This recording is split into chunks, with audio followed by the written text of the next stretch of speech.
ఒక గ్లాస్ నీళ్ళు తీసుకుని బాయిల్ అవుతున్నప్పుడు ఒక 1 స్పూన్ ఫ్లాక్స్ సీడ్స్ వేసారంటే చక్కగా ఒక రకమైన తీగ పాకం అని చెప్పొచ్చు, అరసల పాకం అని చెప్పొచ్చు. అలా వస్తున్నప్పుడు బంద్ చేసేసి దాంట్లో దాన్ని వడగట్టేసి కంప్లీట్గా వడగట్టేసి, ఆ వడగట్టిన దాంట్లో కనుక మీరు కొంచెము అన్నం, వైట్ రైస్ ఉంటది కదా, ఇంత కొంచెం అన్నము, ఆ తర్వాత అలోవెరా ఇంట్లో ఉంటే జెల్ బయట దొరికేది వేసింది అనకంటే నేనైతే ఫ్రెష్ ప్రిఫర్ చేస్తా.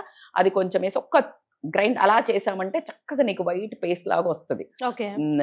అది తీసి నువ్వు కరెక్ట్ గా మంచిగా రాసుకుని స్కాల్ప్ కి హెయిర్ కి కూడా మంచి స్ట్రాండ్ ఇట్లా మొత్తం ఫస్ట్ స్కాల్ప్ కి పట్టించేసి లోపల నుంచి ఎక్కడైతే నీకు జుట్టు ఊసిపోతుంది కదా, ఇప్పుడు అందరికి అలోపేషియా అనేది వస్తుంది బాగా, ఆ పార్ట్ లో బాగా మసాజ్ చేసేసి దీన్ని మంచిగా లోపల నుంచి మసాజ్ చేసి గనక జస్ట్ ఒక 1 hour 45 minutes కానీ పెట్టుకొని చేస్తే మీ హెయిర్ స్మూత్ అవుతుంది.